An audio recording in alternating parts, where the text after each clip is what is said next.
Good morning. This is the Brew, and I'm your host, Lex. Today is another day of crypto, except we have an expert on. Joining us from Zero Hash is Will Klippel. We're going to interview him today and get his whole take on the industry at large. I think we've got a really fun, full-packed day of crypto today. So let's get at it and get to that opening bell.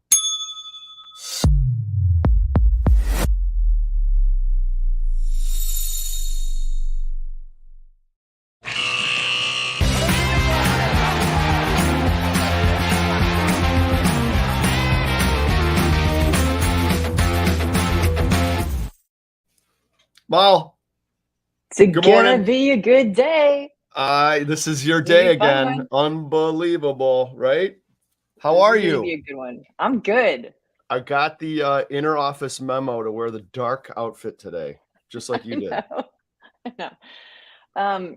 I would stay tuned for this one, everyone. Stay in because this is an expert in crypto. This is going to be a fun show. Yep, it is. So I've known Will for a good bit. So he's been a good friend of ours at Tradier and personally. So he's got quite a background. We're gonna let him tell us all about it when we get there. And then we're gonna go through a variety of topics on crypto. So it's going to be a great educational episode. I think this is. These topics. Wait a minute. These topics. It's just in. I swear. Hot off the press. Are you ready? Should we get busy? So I think we're going to need all the whole deal, right? I know. I went back on coffee today just because I wanted to be fully awake. I know. I got my little red cup today. I'm going red cup. Oh, nice. So, yeah, nice. This is a good one. Oh, you're very Christmassy. You're very market green and red. Yeah, I'm kind of unseasonal. All right, let's get Will out here and get busy. What do you say? You ready for this? Let's go. Yes. Bring it.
Good morning, Will Klippel. How are you?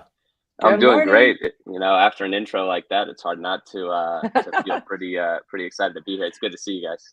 You too, man. That's quite the commercial. I love that thing. So is that a marketing thing? I'm assuming from you guys. It's a big commercial. Yeah, I had zero personally to do with that. I wish I could take some credit, but we've got an incredible marketing team, and that specifically was around our launch earlier this year with Stripe. So Stripe's one of the many customers that we work with directly to provide digital asset infrastructure for.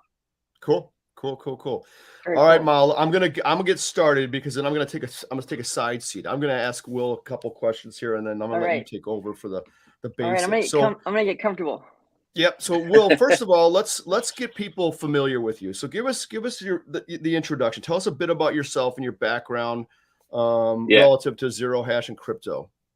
Yeah, sure. And so, totally. So, Born and raised in St. Louis, Missouri, which is far, way away from Wall Street, but went there after college. Started my career with Forex.com, so I was an early employee there. At the time, Forex.com was kind of like the E-Trade for currency trading. They had the fortitude to get that URL early and grew with it. Got the opportunity to set up their UK operation, so it's based out of London for a number of years. Shifted from retail foreign currency trading to institutional FX, working specifically for an ECN and running their prime brokerage business there. Before that, then shifting over to algorithmic trading, specifically AI and natural language processing, which is Lex when I met you a few years ago on that front. And then more recently, at the start of this year, transitioned to Zero Hash to be fully into crypto now. I had been involved personally and professionally in crypto previously, but this is kind of the time now that I'm fully immersed in the product. Okay, great. That's quite the background. So to me, it seems like, you started out in the traditional financial markets, let's say. Yep. What was the, kind of the catalyst for you to kind of sort of shift gears and get into the crypto space? Yeah, I mean, candidly, like I've always thought of myself as a trader. I've always personally traded. So, even starting early in my career when I was working at FX, I also traded equities options, in my PA account. And even had oil royalties in Wichita, Kansas. Just kind of like to dabble in a lot of different tradable markets and tradable products. And so crypto around 2017 got my attention because that's when Bitcoin was kind of crossing over the $1,000 mark. It was starting to get a little bit of play on CNBC, but not much. And for me, coming from FX, where it's already a 24/5 market, I was like, well, add 2 more days into the mix, and let's get after it. So I started trading crypto in my PA account in 2017. And it's funny, I didn't really start to appreciate the much wider application of it until I started to dig into the different blockchains, the different use cases, and really stopped thinking of it as just spot crypto and started looking at the entire ecosystem of digital assets. Okay, that's interesting. So I'm sure you found that the crypto markets relative to traditional financial markets. There's got to be certain things that are way different and other things that are certainly similar. What do you have around that? The differences and similarities. So it's funny. Like a lot of people just say crypto, but that's such an all-encompassing term, right? So you've got like spot crypto, you have crypto derivatives, you have crypto CFDs outside of the US, which is huge. And then you have all of the other, tokenized assets, which actually have, nothing to do with, Bitcoin or Ethereum, whether they're trading on exchange or off exchange, right? And so a lot of the similarities are that you still need to have certain functions represented in the market. You still have to have a market maker. For spot crypto, there needs to be an exchange or a broker involved. And what we're finding is that as the market matures, some of these roles that you find in traditional finance are starting to mature as well. So like the concept of a central limit order book or a central clear, some of these concepts that are very common in traditional markets have to, kind of materialize within crypto and are starting to materialize in crypto. But that's kind of the main differences. And of course, like the 24/7 nature, obviously it's always on. There's also centralized exchanges versus decentralized exchanges. So the decentralized nature of crypto at its core creates some challenges, but also creates a lot of opportunities. Okay, cool. All right, I'm going to let Molly take us on the path of we'll start out with the basics, Molly. So I'm a beginner with crypto. Okay. So we're all beginners. Well, yeah, except for Will. I mean, candidly, I might still be in my infancy as well. I mean, there's so much to learn. There's just a wealth of information out there. All right, Molly, you take it over for the basics. Let's do it. We're going to draw a line down the screen, and we're the newbies over here. All right, fair enough. So everyone's dying to know the name of your company, not to be mistaken with the debut that Bitcoin had on the Silk Road and what it was trading. Yeah. We're more talking Yeah. mining, right? Yeah. Okay. Yes, we are talking exactly, and it's funny actually that the firm originally was called Seed CX, and morphed into Zero Hash, as we matured. But yeah, so Okay. the firm itself's been around since 2017, so in 6 years plus, which in crypto terms is like 6 decades. It may as well have been Right. Dog years, so yeah. pretty well established. Yeah. Right. So what is Bitcoin? Yeah. So I mean, Bitcoin and sorry to interrupt. If you were Margot Robbie in a bathtub, can you give us that version? You sent me that already, didn't you? Yeah. I'll give you the kind of the quick and dirty. So Bitcoin was the first cryptocurrency, right? And when we say cryptocurrency, what we're really talking about in the simplest terms is a digital asset that is secured by cryptography that lives on a distributed ledger, right? Okay. Meaning that there is no central bank or central holding company for this asset. It is distributed, right? So Bitcoin, I think the white paper was written in 2008, but I think it launched like January 2009. Satoshi Nakamoto is a pseudonym, but who wrote that white Is that paper? a real So guy? unlike, Sorry yeah, to interrupt. exactly. Is that Are a you real him, guy? Will? Will, are Yeah, you You're him? him. I Okay. wish if I was him, I would be on an island somewhere, because I think he's got a lot of You Bitcoin. You could be when you're just That not would telling be us on an island. that'd be the best reveal I think you guys could have on Totally. your show. Unfortunately, no. But Bitcoin at its core is the stalwart of cryptocurrencies, right? So it has been commonly referred to as digital gold. It is scarce. There's a finite supply. There's 21 million total. It's got these halving events that have to do with the mining. Trying to keep it simple, it is a proof of work cryptocurrency, which means that there's an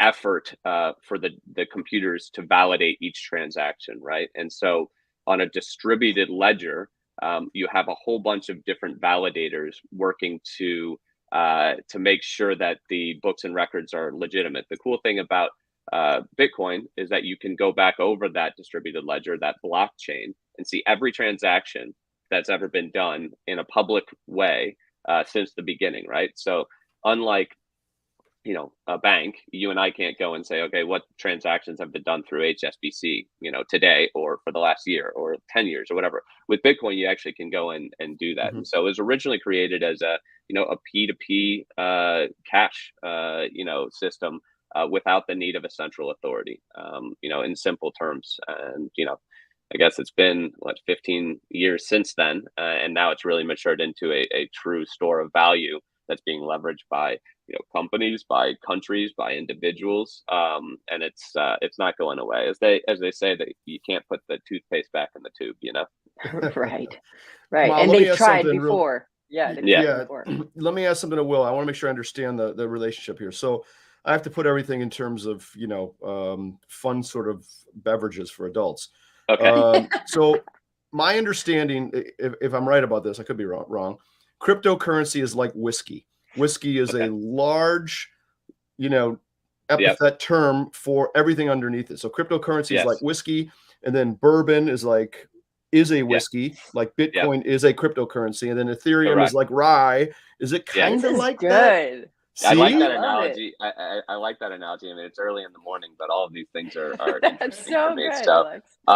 But no, you're right. Yeah. So if you can think about it, is Bitcoin was the catalyst for cryptocurrencies, but there's thousands and thousands of cryptocurrencies out there.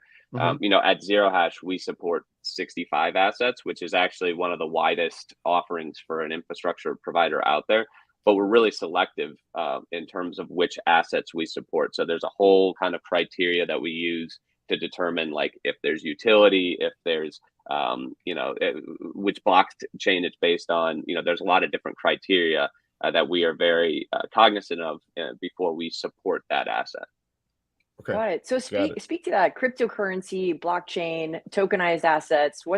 Give us the world of the differences. Yeah, sure. So, okay. So cryptocurrency is really just the asset itself. So kind of like Bitcoin, Ethereum, XRP, Solana, different, different assets on there. The blockchain is the distributed ledger that those assets exist on, right? And then tokenized assets are like a cryptocurrency, but they represent a real world asset that exists in the world. So like you could tokenize something like real estate or fine art or music royalties, and that tokenized asset is typically exchangeable for a real tangible good, that doesn't live on the blockchain. Got it. Okay, cool. And then just go a little. So tokenized asset could an IPO, and an ICO kind of combine somehow? Yeah, so there's a lot of different creative things, projects out there. There's DAOs, there's ICOs, there's IPOs. There are a number of different creative applications for this technology that I think we're just barely scratching the surface on. So, Ethereum, for example, different blockchain than Bitcoin, operates much more like a distributed computer network, and that has the capabilities of smart contracts, right? So you can build smart contracts to execute. So you could do blockchain-based, IPOs based around smart contract, for example. There's a lot of different applications. Okay, great. So Ethereum and other cryptocurrencies, what are the differences? Ethereum, Bitcoin. Yeah, so those are kind of the two heavy hitters, right? So Ethereum is 5 years newer. I think it was 2013. Vitalik Buterin is the person who. And do we know what planet he's from? Do we know Yeah. if he's Pleiadian? Exactly. He's living on the same planet the other guy is. The one thing I will say, what's interesting is that it's not a pseudonym; it's a real person, and and so we have. There's a bit less kind of mystique around it, right? And more that, hey, here's the intention. You can talk with him and say, like, what was your intention when you were building this? And the thing that's really kind of incredible about Ethereum is one, it's a mechanism for people to build on, right? Bitcoin is a peer-to-peer cash system, right? Ethereum is really a full network that allows for building blocks, meaning that I can create decentralized apps that are basically like apps that you would use in your phone, but that are decentralized. They don't have a central person, controlling it. There's smart contracts that can execute on a certain set of or subset of conditions that don't need human intervention. There is, last year, I think it was 2022, Ethereum underwent a massive change that was years in the making, where it moved from proof of work to proof of stake, and by doing so, it became significantly more energy efficient, and many people feel that it's more secure as the the world adopts more Ethereum based smart contract use and expands upon that. So there's a lot more utility to Ethereum in terms of different things that can be built on it, and there's a whole kind of subset of layer twos, which are blockchains on top of Ethereum, and products that are built on those. So it's definitely a different animal. And just the gentle difference between proof of work and proof of stake. Yeah, so proof of stake is, validators are having to put up their own cryptocurrency in order to then validate the validity of a transaction, right? Proof of work is you're doing very complex math and everyone's doing, all the different computers are doing this very complex math in a competitive validation method to confirm transactions and then get a reward. So both the way these systems work are reward based, right? So the validators are doing something all together, and someone's winning that race and collecting either Bitcoin or Ethereum to get it. And really, proof of stake is a different way to do that, which in order to be a validator for proof of stake, you have to actually put up, I believe it's 32 Ether, which at today's price is probably 50 grand or so, maybe a little bit more, probably closer to 60 grand, to actually be a validator in that process. Gosh, thanks for the clarity on that one because that's important. Stable coins. I mean, and by the Yeah, way, thanks for doing the hooked on phonics version of this because I know all of our yeah, viewers and the whole world is curious about these. So we're just gonna, and you're gonna come back on again, so we'll go deeper and deeper. But yeah, stable coins also yeah, definitely. interesting. Stable coins are really interesting, and also, candidly, a lot of our conversations right now at Zero Hash are specifically around stable coins, and Wow. specifically, I can't talk to any of our specific customers, obviously, but it is about enabling access to certain stable coins um, as a traditional financial institution, right? So there is a Mhm. lot of people in the world where sending money, cross-border payments, things like that, is very difficult and very costly. The international wire system, SWIFT, doesn't have. It's not 24/7, and there's a lot of inherent costs with using some of this functionality. So stablecoins look to address that. I mean, basically, a stablecoin is a cryptocurrency that has a peg, right? Now, most people think of stablecoins as being like 1-to-1 to the US dollar. And yes, the biggest stablecoins are that. But Mhm. technically, it doesn't even have to be a peg to a fiat. You could have a stablecoin that is pegged to gold or to silver or any underlying asset that has value. A stablecoin is designed, and as the name suggests, to be a digital version of that price stability for that specific asset. So probably the most common that we deal with today, at least in the U.S., is USDC. And that's last I checked. I think there's 1.6 million users of USDC today, Mhm. and they've done 10 trillion in transactions to date. But that network is growing considerably. There is Tether, USDT is the biggest in the world. It's backed one to one to US dollar reserves. So for every one Tether, there's $1 sitting in reserves, and that's used for all sorts of different use cases. I think one other thing to point out about stablecoins is that there are kind of two schools of thought. There are real backed stablecoins, which are either backed with like 1-to-1 US dollar reserves, or maybe it's US treasuries. It's something a traditional asset backing it to support the value as 1-to-1, right? And then Mhm. there's the concept of algorithmic stablecoins, which use math to kind of artificially keep the price at a 1-to-1 ratio. What we saw last year, which really kicked off what we call kind of the crypto winter, was the failure of Terra Luna, and the stablecoin that was associated with that, which is an algorithmic stablecoin. Essentially, it unwound, which created a domino effect and collapsed. Wow. So a lot of people in the industry feel that algorithmic stablecoins, although conceptually are really interesting and could serve a purpose, there's a risk associated without having the real world asset behind it. Mhm. Right, right. I think it's always interesting to look on the tertiary influences or of why certain things crash. So Yeah, when you zoom out and you might see some central bank digital currencies possibly um, which may be centralized versus yeah. a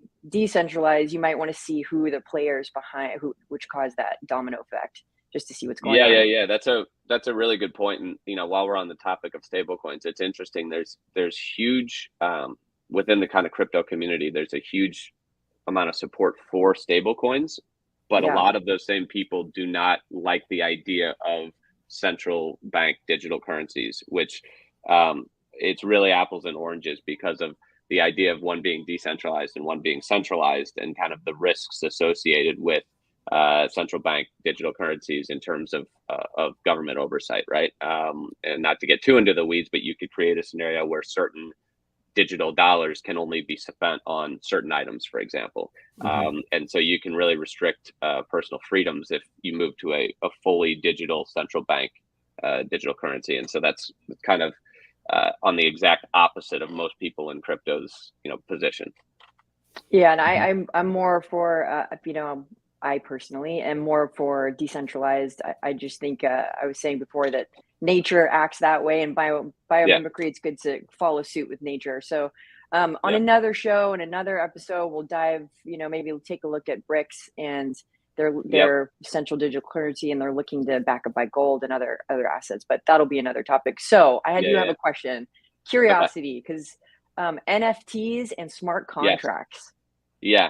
So I touched upon smart contracts a little bit earlier, based on the Ethereum blockchain. But basically, they're automatically executed contracts based upon a kind of unique predetermined terms and conditions, right? So I'll give you a real world example. Like, imagine, you don't actually have to imagine, this exists today in certain forms, but like music royalties, right? So right now, that process of getting paid on a song that's being streamed by someone there's a lot of people involved, and there's a lot of delay, and it's not very efficient. You put that on the blockchain, everything's electronic. You have smart contracts that trigger, that say, hey, every time we play, Lex's greatest hit, I get 5%, you get 3%, Lex gets 80%, and his management company gets the rest, or whatever that breakdown is. Molly gets 90%. Exactly. That's probably right. more like it, Mo, right? Exactly. So, that's just one kind of example of a smart contract, but you can do a number of different things that basically trigger automatically based upon set conditions. And there's a lot of power in that in terms of efficiencies. You asked about NFTs, non-fungible tokens. Think about those as being unique. So when you hear the word NFT, think unique. The idea is that it's non-fungible. So unlike a US dollar, which you can exchange for another US dollar, like an NFT is its own unique thing, which can be valuable, meaning that, like, I don't look at NFTs as, this JPEG of an ape that, during the NFT bubble, people are paying millions of dollars. Sorry to interrupt, because this is so out there. I would highly recommend people to, search when they have time, NFTs and some of the images, because some are incredibly beautiful, and then you have like some strange ones. So it's like this weird world that people are getting used to. Yeah. And the one thing I would say to all the listeners is that don't think of NFTs just as like art. That's been the most publicized kind of way to incorporate NFTs. But an NFT is just simply something that is unique. So it could be a ticket to an event. It could be your seat at an event, right? And so you get this NFT, and it allows you to have a seat at a very exclusive event in a year. And so now I've got this non-fungible token. Calling me. Yeah. What I don't get about this, the NFT part of it is, so it could be on art, it could be on music, it could be on anything, as you said, right? Who preserves the value of the asset that's behind it, right? If there's no centralized government backing it, where does the value prop come with these things? I'm missing the whole point here. No, you're onto something. So NFTs can be kind of divided into two worlds, right? One, an NFT can represent a real world asset, right? So I've got this NFT, and this NFT entitles me to a pair of Nike shoes, right? So I can go to a store and exchange my NFT for a specific Nike shoe collection, right? That's an example of having a physical asset behind the NFT. On the other hand, you can have an NFT that is itself the product, right? And so, like, this image, right? You and I can just take a screenshot or take a capture of an image on a computer and say, I've got this image. It's a digital image, but the NFT is embedded in that image, which makes it unique. And so, just like art or some other tradable asset, it's really just the value is determined by buyers and sellers. How much is someone willing to pay for this JPEG that is unique, right? And what we saw was that during what I would call kind of the NFT bubble a few years ago, you saw this artificial inflation of value with some of these NFTs. And then, just like we saw, with tulips, 300 years ago, you get to a certain point where people are like, wait, like, why am I paying $1 million for a tulip, right? And so it's the same idea. There are, certainly NFTs that still are holding value, but there was definitely a ton that were overinflated. Right. So you used the Nike example earlier, the Nike Mhm. shoes. So I just want to make sure I understand. So does Nike have to be in on this game too? The Nike, the company, So they have to with provide something, the good, with right? with that example, absolutely. So Nike Okay. is a Good really good question. example. Actually, they have a number of different blockchain based projects and Mhm. NFT based projects today. Mhm. And so yeah, there's a lot of fashion is an industry that's very interested in kind of unique Mhm. offerings, right, and creating that value. And so an NFT is one way to do that. Yeah. Okay. Go ahead, Mal. I just was offered NFTs Um, once, and I didn't know what it meant. I thought it was, I thought it was like some kind of drink or something. right. And by the way, it's non-fungible token, so we'll just Yes, Right. correct. get that Okay. out there. And then I think Gucci uses it to I'm a tomboy, Yeah, so I don't, but Yeah. they use it to authenticate, correct? correct. Yeah, you're exactly right. So Hmm.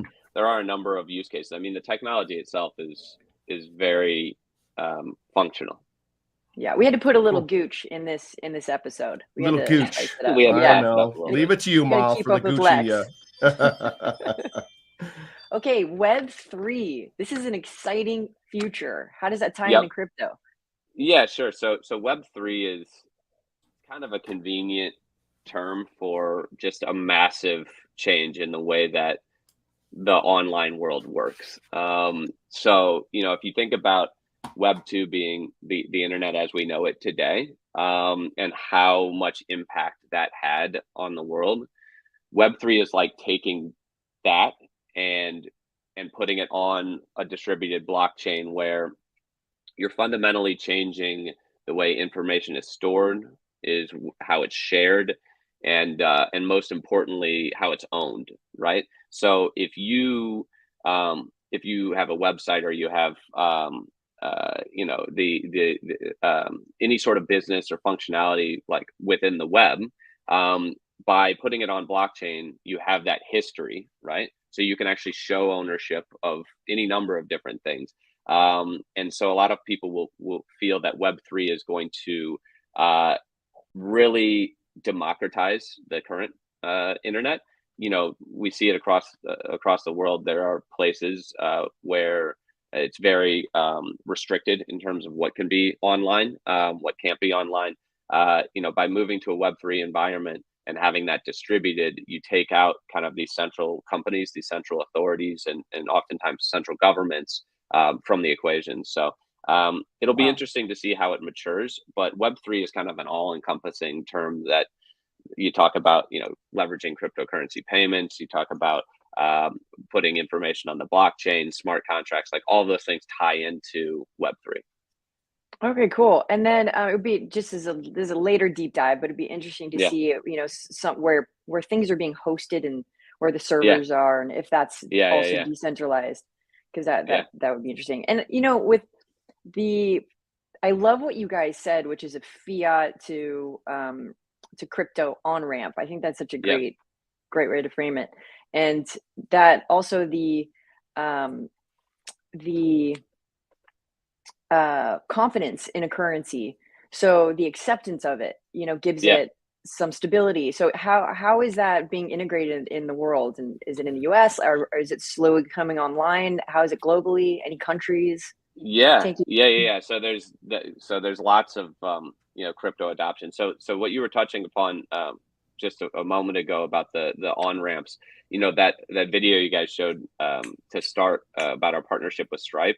I think it's a Mhm. really good example because what that means is that, so like you were talking about an NFT, right? Like someone Yep. offered you an Yeah. NFT. So to get that ownership of NFT, there's actually a crypto transaction that has to take place, right?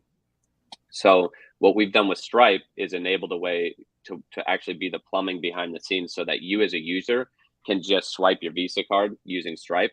We do all Right. the on-chain conversion to crypto transaction for NFT back to you, ownership. And Mhm. from your perspective, you're like, I just swiped my card for $10 and got a picture of an ape or whatever it is, right? Right. And so creating that seamless touch point brings down barriers, which Malady, your next question was about crypto adoption. So globally, we're at last count somewhere in the neighborhood of like 429 million global crypto users.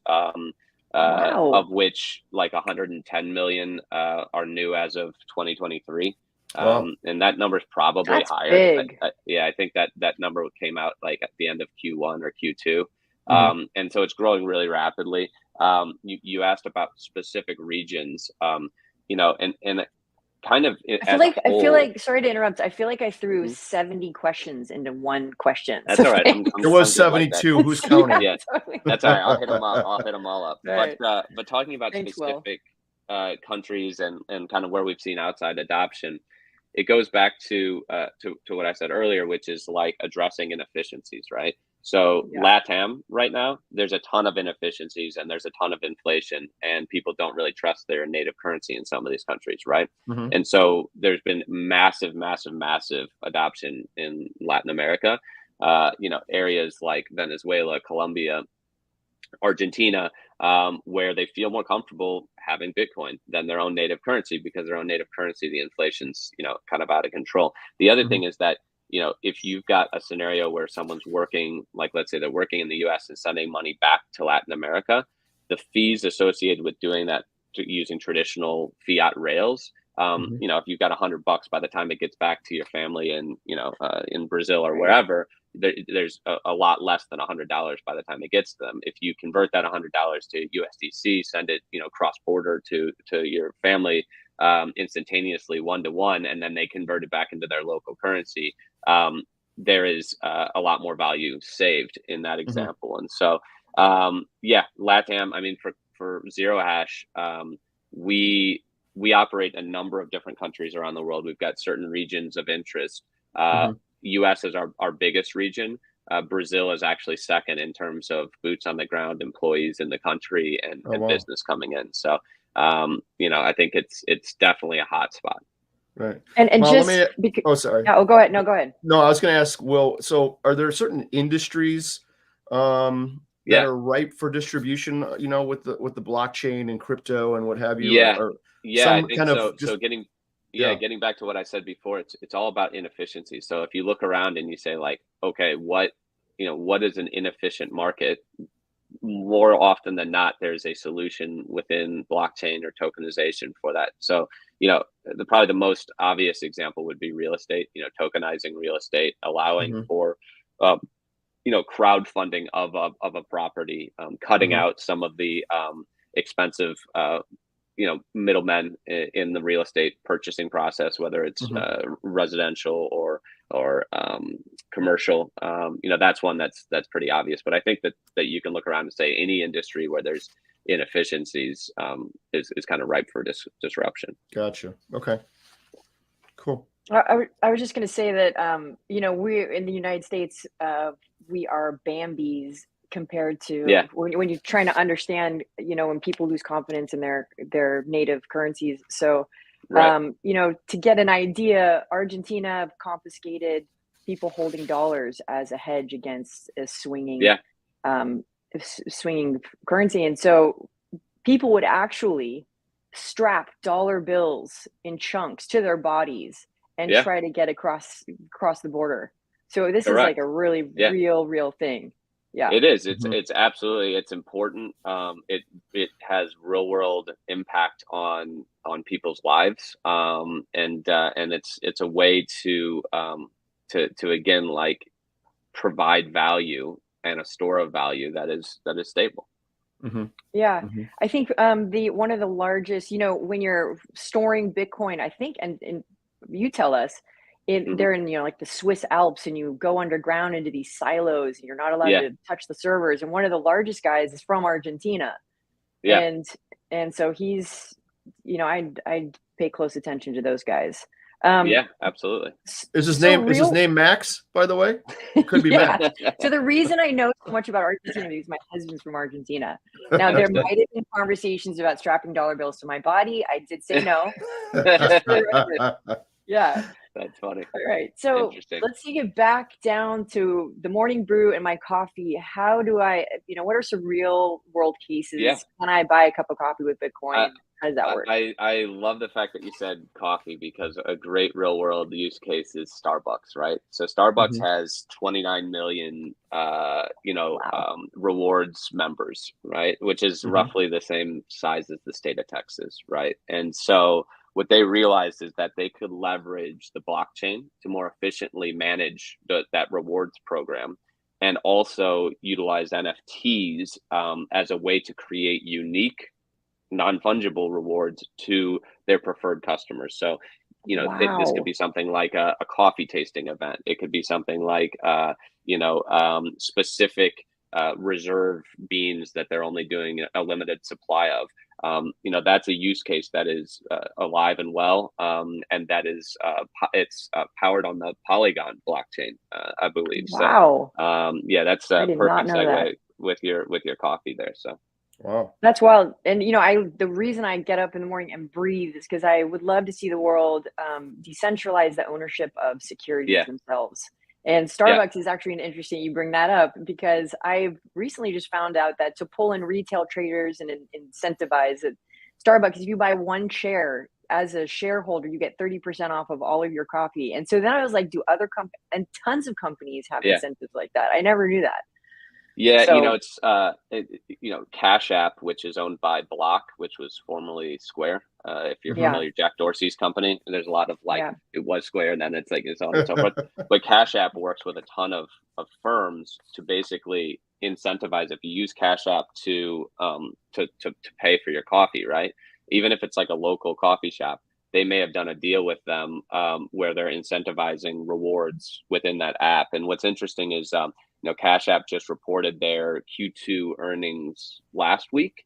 They did 5.5 billion in revenue Q2. Half of that came from Bitcoin. So it is That's a real a big material driver for a firm like Block and all of those point of service transactions that they do. Okay, and then we know that the head of Cash App had that unfortunate. That's and then if you dive into that, you can go deep diving into a rabbit hole on what's going on there. Okay, and then there's it's taken some hits. So let's say you look up how many times governments have tried to shut Bitcoin down, or there's a lot of lawsuits happening, and then Gary Gensler is debating whether to call it a commodity or security or currency. Can you speak a little bit about what's going on with that? Sure. So let me jump in real quick here too. So I'm the regulatory side of things is probably we at Tradier, and especially on our brokerage side, are most sensitive to, right? The regulatory landscape. We are too. So we run this is a good topic, firm, I think. We run our firm like a traditional financial firm in a lot of ways, right? So we are regulated in 51 U.S. jurisdictions. We have money transmitter licenses, and also have in New York State a BIT license, which is one of the kind of most powerful licenses you can have. Which are probably not.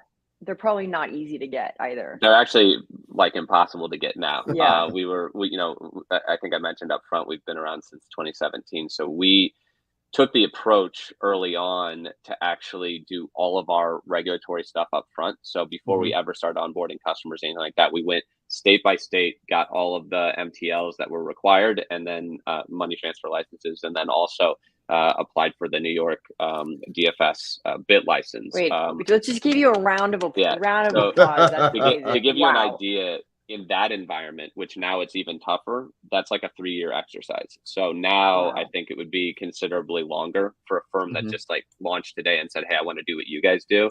Like there's a real barrier to entry. Is it like the DMV on steroids? Yeah, it's pretty arduous, and candidly, like we're going through that process all around the world with different regulators. So like we're Austract regulated in Australia. We're licensed as a financial services provider in New Zealand. We're in the process of getting our FCA license in the UK, and our license via the Netherlands for EU. So these are multi-year endeavors that that require a lot of resources, but we're very cognizant of doing things the right way. So I think your original question was kind of around some of the failures. Yep. Yeah, and when you look at your relationship, when your partnership with Stripe, that's a big reason that they chose you.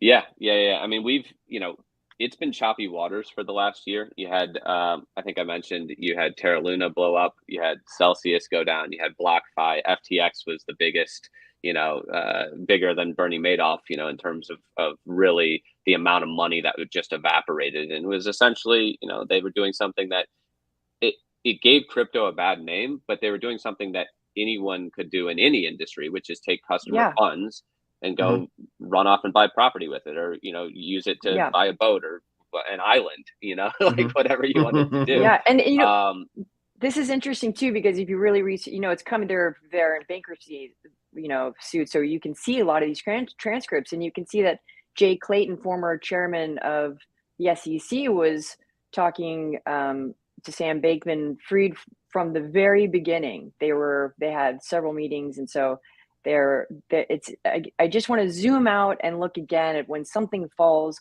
who are all the players that topple something, right? And see what their motivations are to what's going on. It's a pretty egregious example of kind of like, almost like a magic act, like showing like a lot of, bright, shiny lights where you're not seeing what the other hand's doing, right? They had the naming rights on the Miami Heat, arena. They, all the major league umpires had FTX patches, F1, so on and so forth. I mean, candidly, at my last firm, when I was dealing in natural language processing and AI, like FTX was a customer of ours, and they were a good customer of ours, and we were as surprised as anyone.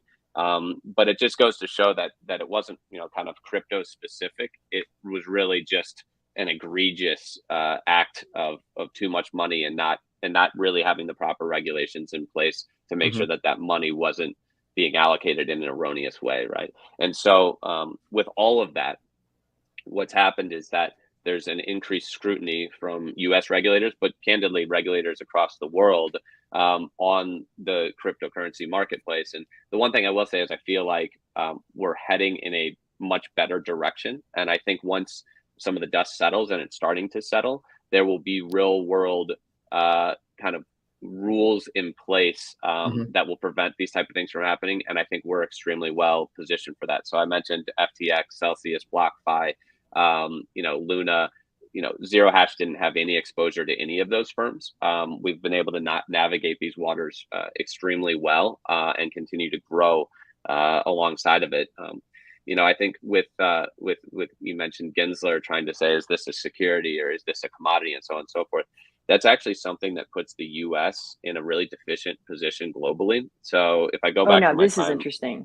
So when I lived in London and I was setting up our UK entity at forex.com, I was dealing with the UK regulator, the FCA there.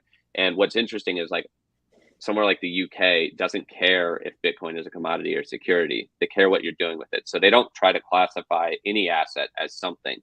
They just say, well, what are you doing with it? Are you soliciting, miners? Are you advertising on TV with it? Are you giving advice? Are you proprietary trading that asset? Like, what is the actual function that you're doing? And we're going to regulate that function. So these other countries are able to move much faster. So like you saw real meaningful regulation come out of Europe already. You've seen it coming out of the UK. And the US is still sitting around trying to figure out, well, what is this thing? Because we've got these different government bodies that look after different things, and they're competing in a very public way. It's a turf war. It's hey, this is security because I want to regulate it. This is a commodity because I want to regulate it. Whereas all the other countries are like, why are you hung up on this? Like, just regulate it in an efficient way as to what people are doing with it. And so that's going to actually be a big hurdle for the U.S. to have to overcome. And I think that that Congress and the government is starting to realize that we're falling behind as a result of that.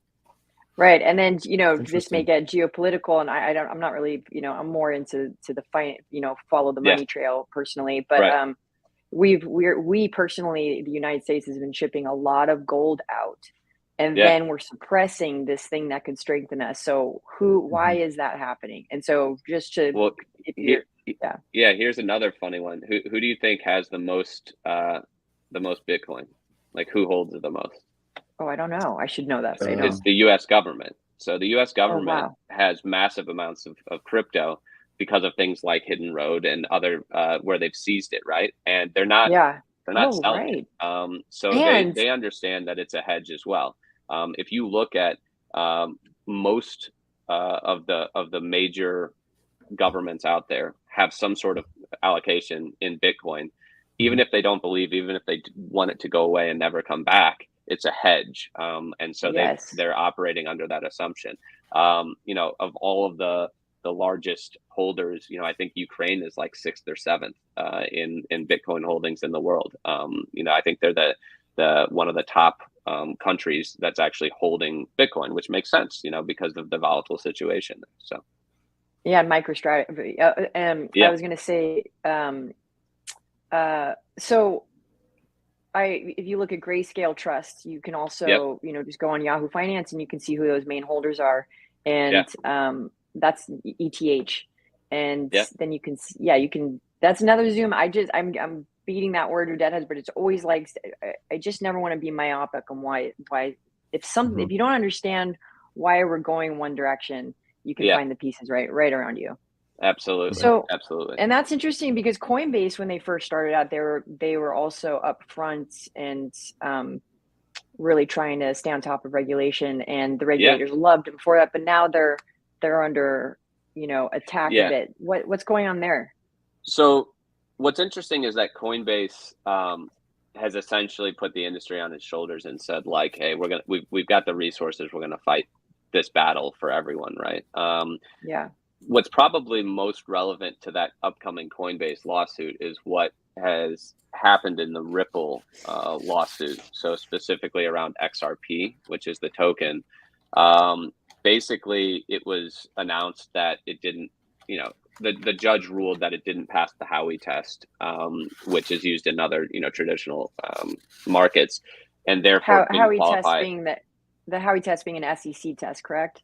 Correct. Yeah. So it's basically saying, like, does it embody the characteristics of a security? Like, do you when you buy XRP, do you assume it's going to increase in value? Is like one of the criteria, right?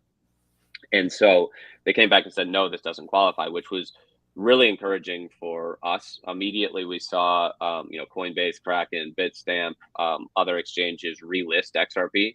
For us personally at Zero Hash, XRP was an asset, one of our 65s that we considered valid and did not did not ever discontinue support. So our underlying customers maybe didn't want to list XRP because of this pending lawsuit, but we never since 2020 never stopped supporting it. So what it allowed for is, as soon as this lawsuit hit, literally that day, we had customers that were like, let's relist XRP out to our customers, right? And so, keep in mind, we're a B2B organization. So we're powering these other firms that then allow them to extend this token.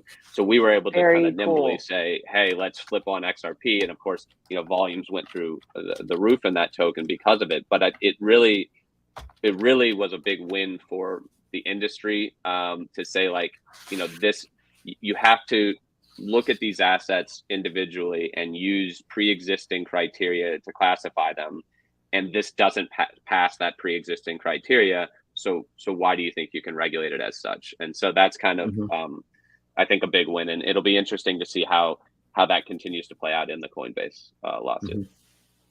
Got it. And so if you were to, and I don't know if you can talk to this, but if you were going to say whether, I'd like to know Bitcoin separate from cryptocurrencies. Do you think it's currency, commodity, security? What name would you put on it? So, I mean, right now it embodies the characteristics of a commodity. Again, like, this is a U.S. unique problem, right? Trying to classify it. Yeah. Sorry to interrupt. Should we just briefly state the difference, if you wanted to state the difference between a security and a commodity? I mean, yes. I mean, basically, like, I think commodities, at least my opinion, are that it has, certain characteristics, right? So like a commodity would have some degree of scarcity to it, right? Mhm. I also think a commodity, probably has to adhere to some sort of storage capability, right? So like you have to be able to store the commodity and ultimately be able to exchange it for value. And A security, yeah, would be like, there's a guy out there that if, like, for instance, on Joe Rogan, Elon Musk smoked weed and it dropped yeah, his stock price. So if there's someone right, out there who can right, affect something, I mean, just to simplify yeah. it, No, right? yeah. That, I mean, that's a really good. That's a good way to put it. Yeah, I mean, a security is, in my opinion, a much more narrower world in which we live in. But yeah, so I think that dependent upon the cryptocurrency, it could be classified as a commodity. It could be classified as a security. Like, there's absolutely tokens out there that should be classified as securities. So I'm not of the Mhm. belief to say like, oh, none of these are. It's just the ones that we operate in, we intentionally don't list or support assets that we feel are securities. We're not in Mm. the Got it. securities business, and so we're very Got it. careful about that, and we use pre-existing criteria to say like, this is what we support and this is what we don't support. Got Okay. it. Cool. And then cryptos, just wrap it up into crypto's Yeah. future. Where do you see it going? So I'm excited. I mean, I think that as we start to get common sense regulation in place, global adoption is already taking off, as we touched upon. I think the crypto winter is ending. There's a ton of real world use cases. I mentioned Block. Their earnings, 5.5 billion, half of it coming from Bitcoin. That's a big deal. On Monday, so 2 days ago, PayPal launched their own stablecoin. You're talking about the Wow, big biggest one. payment network out there, launching their own dollar-backed stablecoin, which is a total game changer in terms of bringing Mhm. this foreground. But even beyond that, look at how many major tier one investment platforms have moved into crypto or blockchain in the last year, right? You've got BlackRock, Fidelity, JP Morgan, Morgan Chase, Goldman Sachs, Interactive Brokers, who we work with. All of these firms are doing something, whether it's trying to launch an ETF, offering spot Bitcoin trading, tokenizing their futures products. I mean, you've got Franklin Templeton, $1 trillion asset manager, is operating their money market fund on the blockchain using their own Benji Wow. token as a redemption vehicle for that. Wisdom Tree Prime just launched a direct to retail app last month, which offers spot Bitcoin and spot Ethereum trading directly in there. It also offers 9 different blockchain based funds. So these are huge industry names Wow. Mhm. that are now drinking the Kool-Aid. And so I think it's an extremely exciting time to be in digital assets and to be in crypto. Yeah. We Awesome. cannot thank you enough. That was really, really nice. Like, that was Cool. I've done a lot of research, and that was a really well succinct, presentation and introduction for a lot of people. So thank you. Awesome. Appreciate I'm it. so happy Thanks, you guys Will. invited me to join. This was a lot of fun, and the time flew by. Yeah, it did. It was So awesome. It was And fantastic. Molly, thanks for being the hostess with I'm the gonna give mostest there. Holy cow. I'm gonna give Lex MVP on his analogy of yeah, I'm going bourbon to use cocktails. that, by the That way. was solid. I'll You can tell when definitely I'm use this that. quiet that I don't know That anything was about the so- topic. So No, it's amazing. I talk too much. Fantastic. I just talk too much. So you're gonna no, shut me up. No, this is that great. was This really was really good. enjoyable. That was great. Well, we appreciate it. Awesome. So Well, thanks for and having me Zero on. Hash, Zero Hash, you're moving fully forward into Yeah. the future of this digital asset space, Yeah, right? I mean, you guys like, are the to yeah. sum it up, we feel every company is eventually going to be a blockchain, crypto, Web3 based company in some capacity. And so we work today with a number of financial institutions, neobanks, wealth management firms, broker dealers, etc. But we also work with non-financial firms. I mean, we operate staking nodes for DraftKings, for example. Like Nice. we believe that there is a huge wide future, whether it's Stripe, whether it's Interactive Brokers, or a company like DraftKings, that we can facilitate that plumbing in order to bring them to that future of Web3. Nice. And I know you just said this, but now to reduce it a little bit, who should call you? So, and I know you just said this, but if no one knows anything about crypto and they're starting, you know, do you have a fintech company? Like, break it down to someone who should be calling honestly, you. So we service. I would break down our customers into kind of just a couple main verticals. So basically, like investment platforms, which I look after, which are, you know, broker dealers, neobanks, digital banks, wealth management firms. And then there's payment firms, so like a Stripe, you know, remittance firms, fintech firms that are operating kind of cross-border payments or P2P payments in that space. And then there's the kind of the bucket for everyone else, which is anyone who wants to do anything in terms of blockchain, NFTs, Web3, wants to roll that out within their business. You know, reach out. You know, we provide a number of infrastructure solutions for that as well. Is there anything you don't do? It sounds like you do it all. we do everything as long as it's above board, you know. Love it. Good to see that out in the open. Yeah. All right. Well, thanks you guys, and thank you, Lex, for letting me be curious today. I really appreciate it. And thanks, Will. You were awesome. Will, thanks so much. This was awesome. Thank you for your time. I appreciate it. So we're gonna close it right there, buddy. We'll talk later. All right. Take care. Cheers.